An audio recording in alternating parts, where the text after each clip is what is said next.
Panorama group, जो सोचता है वो करता है। नमस्कार, भारत लाइव देख रहे हैं आप। देखिए, बिहार की राजनीति के लिए आज एक भयंकर दिन है। निश्चित तौर पर कर्पूरी के नाम पर त्रिकोणीय मुकाबला चल रहा है। सच पूछिए तो कौन जीता, इसको लेकर एक जबरदस्त विवाद भी है। जदयू ने निश्चित तौर पर सबसे छोटी पार्टी बिहार में होते हुए सत्ता में जिस तरीके का दमखम दिखाया है, यह साबित करता है कि जदयू इस वक्त भी बिहार की राजनीति में बड़ी महत्वपूर्ण है। नीतीश कुमार उसके नेता हैं, चारों तरफ उनकी चर्चाएं हैं। किस तरफ जाएंगे इसको लेकर खूब अटकलें लगाई जा रही हैं।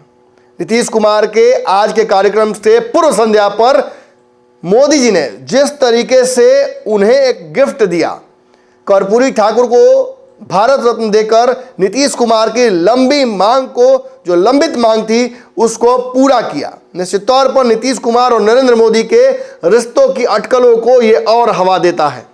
लेकिन तब क्या होगा जब नीतीश कुमार नरेंद्र मोदी की भाषा बोलने लगे? तब क्या होगा जब नीतीश कुमार बारंबार नरेंद्र मोदी को बधाई देने लगे? निश्चित तौर पर इससे कई लोगों की छाती पर सांप लौटेगा। आप बेहतर जानते हैं हम किसकी बात कर रहे हैं। आज राजद भी जदयू से अलग कर्पूरी की जयंती मना रही थी। जहां एक तरफ उनको भारत रत्न मिलने को लेकर खुशी जाहिर कर रही थी राजद, वहीं नीतीश कुमार बारंबार बधाई दे रहे थे। देखिए, सबसे पहले तो हम आपको यह वीडियो दिखाना चाहेंगे जिसमें नीतीश कुमार नरेंद्र मोदी को बधाई दे रहे हैं कर्पूरी ठाकुर को भारत रत्न देने की। भी प्रदान किया गया। अब आप जानिए ना, उनको भारत रत्न प्रदान करने के लिए तो हम तो शुरू से कह रहे हैं। आप अगर देखिएगा तो जब हम लोगों की सरकार बनी है 2005 में, तो 2006 के बाद 2007 से लेकर के आई 2023 तक हर साल, पहले कांग्रेस की सरकार या और की सरकार, बाद में अभी जो सरकार है, इन सब लोगों को हम अनुरोध करते रहे, लिखते रहे कि भाई जननायक कर्पूरी ठाकुर जी का भारत रत्न प्रदान किया जाए। अभी लोग नहीं करते थे, लेकिन कल कर दिया है, तो मुझे खुशी है। मैं इसके लिए केंद्र सरकार को और प्रधानमंत्री जी को भी मैं बधाई देता हूं कि उन्होंने स्वीकार कर लिया। अब पता चल गया है कि जननायक कर्पूरी ठाकुर जी का काम इतना तेजी से हुआ और हम लोग शुरू से ही उनके काम को आगे बढ़ाने के लिए जितना। देखिए, केवल बधाई तक ये मामला रहता तो निश्चित तौर पर कोई ना कोई इस पर विवाद नहीं होता। लेकिन इसके तुरंत बाद जब गोपाल मंडल बोलने आए तो गोपाल मंडल को रोक दिया गया, गोपाल मंडल को समझाया गया। दरअसल गोपाल मंडल नरेंद्र मोदी पर हमला करने लगे। गोपाल मंडल ने राम मंदिर के मुद्दे पर नरेंद्र मोदी को नसीहत देनी शुरू कर दी। जैसे ही इस वाकये को मंच पर मौजूद लोगों ने देखा, उमेश कुशवाहा को नसीहत दी गई कि वो गोपाल मंडल को समझाएं और चुप कराएं। जब गोपाल मंडल नहीं माने तो उन्हें मंच से हटाया गया बोलने से। गोपाल मंडल ने क्या कहा और पूरा वाकया क्या है वो भी आप देखिए। सभा का 40 जीतेंगे। और एक बात मैं कह देना चाहता हूं, ये प्रधानमंत्री जो अयोध्या का राम का स्थापना किया, वो गलत किया। मकान पूरा नहीं हुआ है, मंदिर पूरा नहीं हुआ है, और उन्होंने अकेले बैठ के वहां पर किया।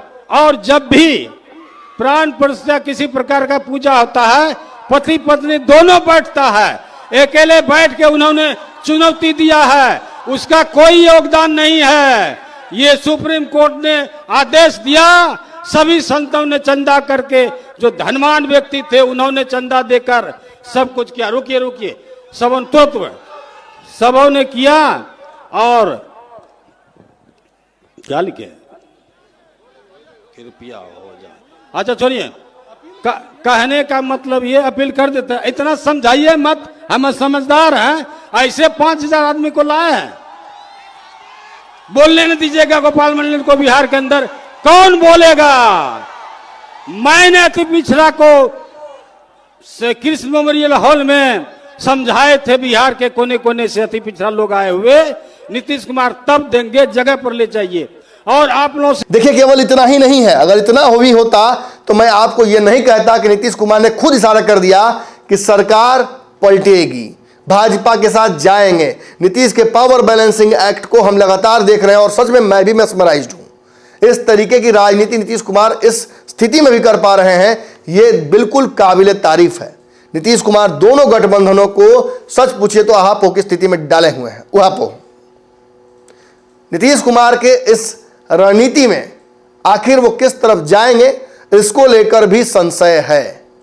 लेकिन नीतीश कुमार यदि खुद जवाब दे दे तो देखिए, जहां एक तरफ कर्पूरी को भारत रत्न मिलने की वजह से नीतीश कुमार की खुशियां बहुत हैं, रामनाथ ठाकुर जो उनके वंशज हैं उनको वो बुलाकर कहते भी हैं कि देखिए इनको राज्यसभा हमने भेजा, अब मोदी जी फोन करके बुलाए हैं इनको, सब परिवार वहां न्योता आया है, भोजन करेंगे नरेंद्र मोदी के साथ। इतना ही नहीं कहते हैं, वो ये भी कह जाते हैं कि कर्पूरी कभी जीवन में परिवारवाद नहीं किए हैं, वो तो हम लोगों ने सम्मान दे दिया इनके परिवार को।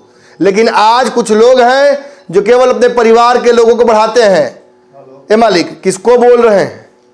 नीतीश कुमार किसको इशारा कर रहे हैं? ये परिवारवाद का आरोप किस पर लगा रहे हैं? क्या अमित शाह पर लगा रहे हैं जिनके बेटे बीसीसीआई के अध्यक्ष हैं, या वो सीधे तौर पर ये आरोप लगा रहे हैं लालू यादव पर, जो अपने पुत्र को बिहार का मुख्यमंत्री बनाने के लिए 2015 से ही संघर्षरत हैं? अब जरूर कहीं ना कहीं राजद और जदयू का गठबंधन है, लेकिन सच पूछिए तो यह गठबंधन अंतिम सांसें लेता हुआ नजर आ रहा है। नीतीश कुमार का यह बयान सोचिए जिसमें वो परिवारवाद पर हमला कर रहे हैं। करते थे, आजकल लोग परिवार का लोग कितना करते रहता है, नेता बनता है। और जब उतने बड़े नेता थे वो अपने किसी लड़के को करने नहीं तो चले गए, तभी हम इनको, जो रामनाथ ठाकुर जी को, जब वो चले गए तो हम ही लोग रामनाथ ठाकुर जी को आगे बढ़ाए, यहां पर मंत्री रहे, सब कुछ रहे, आजकल राज्यसभा के सदस्य हैं और वहां पर पार्टी के तो जनरल सेक्रेटरी भी हैं, पार्टी के नेता भी हैं, हर तरह से उनका इज्जत हम लोग करते हैं। तो हम लोग तो करते हैं, लेकिन आजकल तो बहुत लोग अपने परिवार को बढ़ाते रहता है। लेकिन आप समझ लीजिए कि जननायक कर्पूरी ठाकुर जी कभी भी अपने परिवार को नहीं बढ़ाए। और एक ही बात जान लीजिए कि जननायक कर्पूरी ठाकुर जी से ही सीख करके हमने भी अपने किसी परिवार को आज तक नहीं बढ़ाया है, यह पक्का जान लीजिए। हम और लोगों को बढ़ावा देते हैं। तो इसीलिए एक सब चीजों को याद रखिए। कौन क्या बोलता है, बोलते रहे, हमको उससे कोई लेना देना नहीं। देखिए, सीधा बात आपको समझाऊं तो ये जान लीजिए कि एक तरफ जहां परिवारवाद के माध्यम से लालू परिवार पर हमला कर रहे हैं, मजाक उड़ा रहे हैं, वहीं दूसरी तरफ सीधे तौर पर वो मोदी को धन्यवाद देते नजर आ रहे हैं। वहीं उनके विधायक, बड़बोले विधायक गोपाल मंडल जब नरेंद्र मोदी पर हमला करने लगते हैं तो उनको चुप भी करा देते हैं। ये 3 घटनाएं, बड़ी घटनाएं हुई हैं आज। इसके अलावा एक बड़ी घटना और हुई है। आप जो पंचनामा देख रहे थे जिसमें मैंने दावा किया था कि लगभग नीतीश कुमार तो बाहर ही है गठबंधन से, इस बात को पुख्ता तौर पर जानकारी और किसी ने नहीं बल्कि विपक्ष के नेता ने ही दे दी है। आपको यह बता दें कि विपक्ष की तरफ से यह खबर आई कि इंडिया गठबंधन से अब ममता बनर्जी अलग हो चुकी हैं। तो मामला केवल इतना ही पर नहीं है, बल्कि जो साउथ के कर्नाटक बीजेपी के नेता आर अशोक हैं, उन्होंने ममता के बारे में प्रतिक्रिया दी कि वो अकेले चुनाव लड़ने वाली हैं और उन्होंने कहा कि कांग्रेस जो है वो नालायक पार्टी है। और इतना ही नहीं, उन्होंने कहा कि कांग्रेस के बाद अब नीतीश कुमार का नंबर है और अखिलेश तो पहले से ही बाहर हो चुके हैं, केजरीवाल भी बाहर हो जाएंगे। ये दावा साउथ के एक एमएलए का द्वारा किया जा रहा है। निश्चित तौर पर सारे रास्ते अब एनडीए में नीतीश कुमार को लेकर जा रहे हैं। फैसला नीतीश कुमार को लेना है, हम कमेंट्री ही कर सकते हैं। निश्चित तौर पर एक बड़ा विवाद जो है बिहार की राजनीति में, वो कहीं ना कहीं मुंह बाय खड़ा है, कुछ भी हो सकता है। पनोरमा ग्रुप, जो सोचता है वो करता है। अगर ये वीडियो पसंद आई और वह बिहार के राजनीति और बिहारियत से सरोकार रखेनी तो सब्सक्राइब बटन दबा के चैनल के सब्सक्राइब कर ली। ओजे एगो घंटी बा, ओकरा बटन दबा देला से कुल सटीक और मारक खबर रुआ मुफ्त में मिल जाई। अगर रउआ पत्रकारिता के हमनी के नया प्रयोग में सहयोग कर चाहतनी तो ज्वाइन बटन दबा दी। पेटीएम नंबर नोट कर ली 9386816700। धन्यवाद।